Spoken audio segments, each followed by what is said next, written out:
Hello guys, welcome to my channel Study with Sudha. Today we are going to read a letter to God.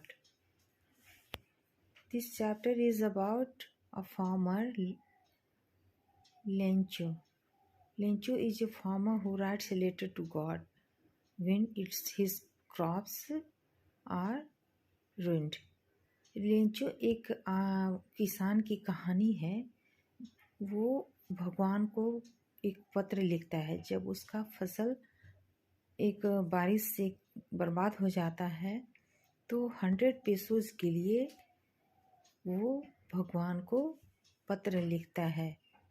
और इस पत्र से ये पता चलता है कि विश्वास क्या चीज़ है, या किसी का विश्वास कितना गहरा होता है, और क्या उसका जो विश्वास है वो इस कहानी में यही पढ़ने को मिलता है कि क्या विश्वास में इतनी शक्ति होती है कि आदमी जो सोचता है वो पूरा हो जाए। तो चलिए इस कहानी में हम यही पढ़ेंगे कि क्या लेंचो का विश्वास जीत पाया, जो विश्वास उसको भगवान में था। ठीक है, तो हम इस कहानी में आगे पढ़ते हैं।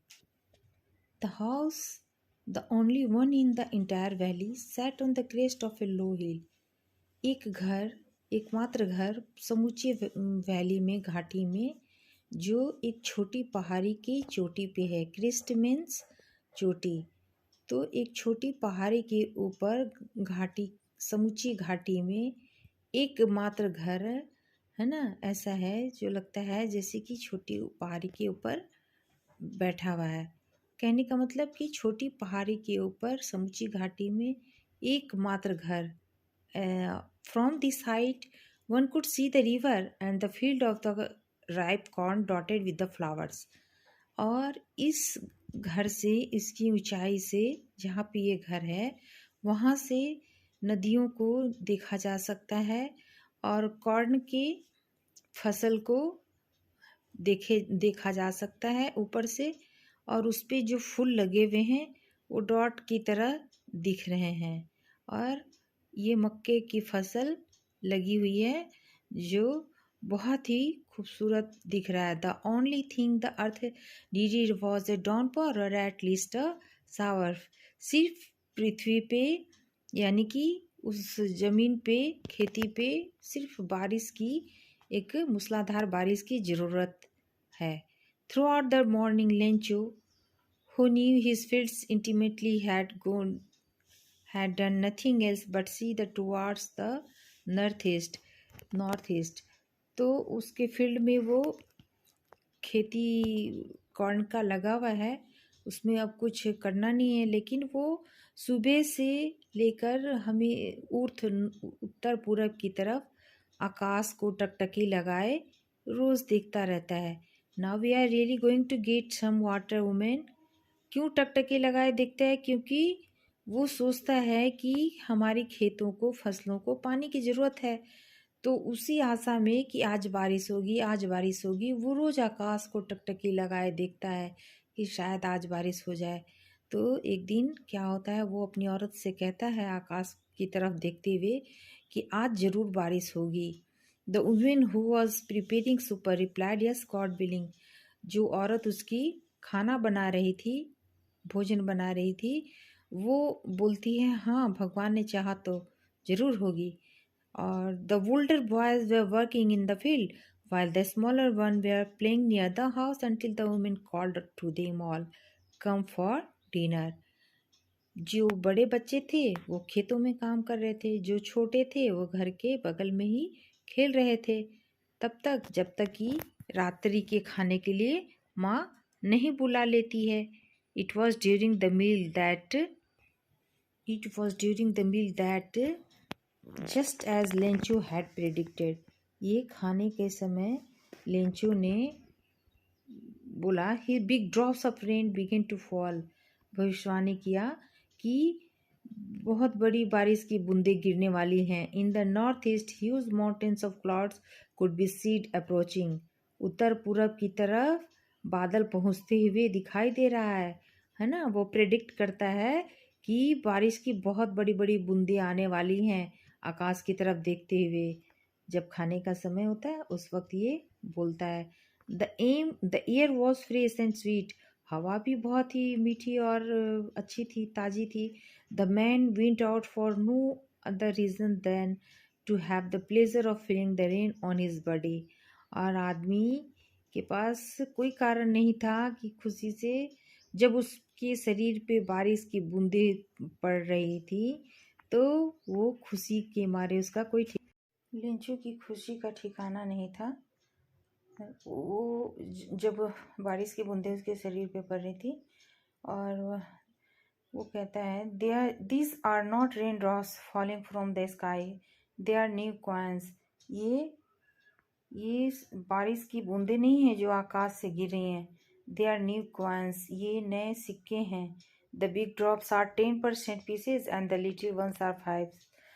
मतलब कि बारिश की जो बड़ी बड़ी बूंदें हैं वो 10 रुपये का सिक्का है और लिटिल छोटा वाला 5 का, है ना, उसके ये से मुद्रा से।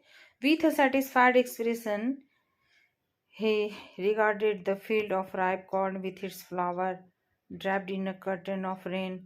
और इस तरीके से जब उसके कॉर्न फील्ड पे ये बारिश की बूंदें पड़ रही थी तो बहुत ही संतुष्टि वाले आत्मानुभूति से खुश था वो कि मेरे कॉर्न फील्ड को बारिश की बूंदें मिल गई। But suddenly a strong wind began to blow and along with the rain very large hail stones began to fall. लेकिन अचानक ही क्या होता है कि बहुत तेज की आंधी आती है और उसके साथ ही बारिश के साथ जो है वो बर्फ के, तो बारिश की बूंदों के साथ अचानक से हवा के साथ, तेज हवा के साथ बर्फ के टुकड़े गिरने लगते हैं और ऐसा प्रतीत होता है जैसे कि ये सिल्वर कॉइन्स हों, है ना, चांदी के सिक्के। The boys exposing themselves to the rain ran out to collect the frozen pearls. बच्चे उस बर्फ के टुकड़े को जमा करने के लिए बेचैन हो रहे थे। उसको वो जमा हुआ बर्फ का टुकड़ा मोती की तरह लग रहा था और उसके लिए वो बच्चे दौड़ पड़े उसको जमा करने के लिए, को इकट्ठा करने के लिए। जैसे कि बारिश के समय में जब बर्फ़ गिरता है तो हम सभी उसको देखते हैं, अच्छा लगता है, बहुत सारे बच्चे जाते हैं ना उसको उठाते हैं। तो उसी तरह से उसके बच्चे भी उसको देखकर उसको उठाने के लिए, जमा करने के लिए बेचैन रहते हैं।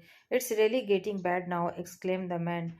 तो बच्चों को तो अच्छा लगता है कि वो जमा बर्फ़ गिरता है तो खुशी से झूम उठते हैं, लेकिन आदमी के लिए तो बहुत बुरा था, वो बहुत दुखी था और वो बोला, it's really getting bad now, ये तो बहुत बुरा हुआ। I hope it Passage quickly, मैं आशा करता हूँ कि यह जल्दी बंद हो जाए। क्या बारिश के साथ जो हेल स्टॉर्म आया था, क्योंकि वो जो बर्फ़ की आंधी थी, है ना, ऐसी आंधी जो पानी के साथ अपने साथ बर्फ़ का भी टुकड़ा गिरा रहा था, उससे फसल नष्ट होने का चांस था और वो इसलिए डर गया। It did not pass quickly, और वो जल्दी से नहीं गुजर रहा था।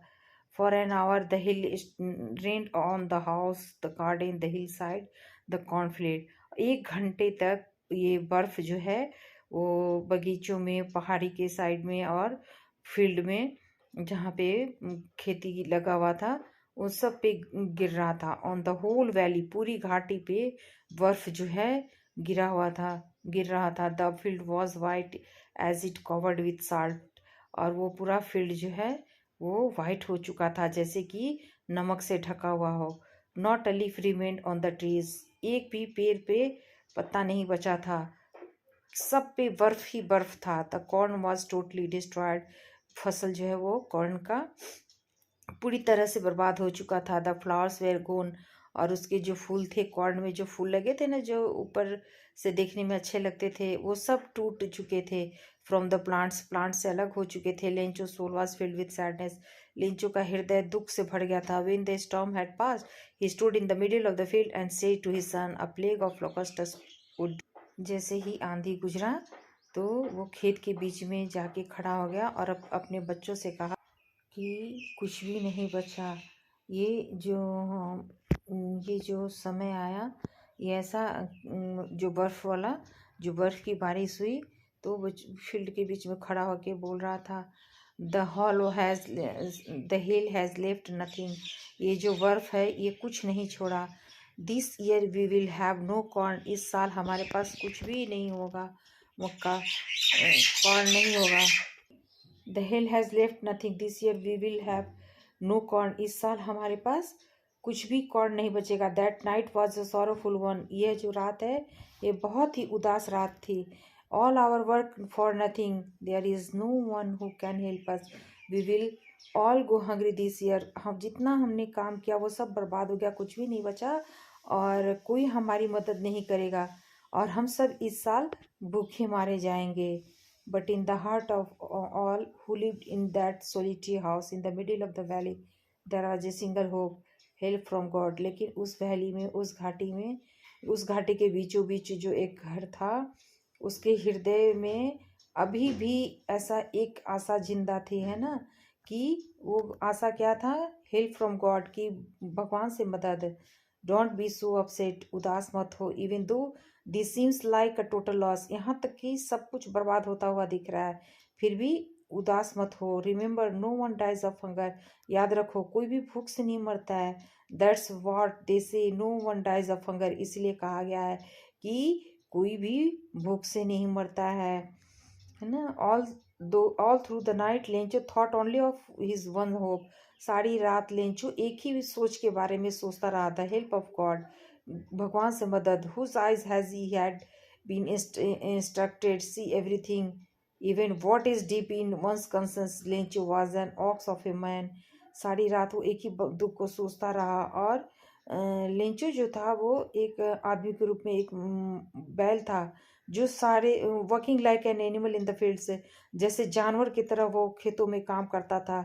बहुत ही मेहनती किसान और सीधा साधा किसान था और बैल की तरह जो सारी रात खेतों में काम करता रहता है, सॉरी, जो हमेशा खेतों में कड़ी बैल की तरह मेहनत करता रहता है। But still he knew oh how to write, लेकिन फिर भी उसको पता है कैसे लिखना है। The following Sunday at daybreak, he began to write a letter which he himself would carry to town and place in the mail. और अगले संडे को दिन के समय में वो लिखना शुरू करता है।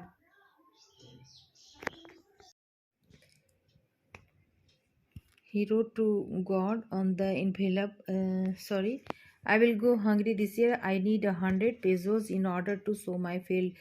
मुझे 100 pesos चाहिए। pesos मुद्रा होता है ना। तो मुझे 100 pesos चाहिए अपने खेतों को फिर से क्रॉप्स रोपने के लिए, क्योंकि वो हेल स्टॉर्म से बर्बाद हो चुका है। अगर आप हमारी मदद नहीं करेंगे तो मैं और मेरा पूरा परिवार भूखों मर जाएगा। और ये लेटर उसने भगवान के नाम लिखा। ही रोट, ऊपर इनवेलप के ऊपर लिखा टू गॉड, मतलब भगवान को। पुट, जैसे हम लोग लिखते हैं ना, टू किसी का नाम लिखते हैं ना, जिसको भी चिट्ठी टू के बाद नेम लिखते हैं किसी का, जिसको हम चिट्ठी भेजते हैं, तो उसने टू के बाद गॉड लिखा कि ये चिट्ठी गॉड को। Put the letter inside and still troubled went to town. बहुत ही सीधा सरल व्यक्ति था लेंचो और सीधा किसान था, बहुत ही भोला मासूम। और वो टू गॉड के नाम पत्र लिखकर शहर की तरफ जाता है। All the post office he placed a stamp on the letter and dropped it to the mail box. और वहाँ जाके कहाँ, पोस्ट ऑफिस में जाकर वो चिट्ठी के ऊपर स्टाम्प लगाता है, टिकट लगाता है और मेल बॉक्स में डाल देता है। One of the employees, who was a postman and also helped at the post office, went to his boss laughing nearly heartily and showed him the letter to God.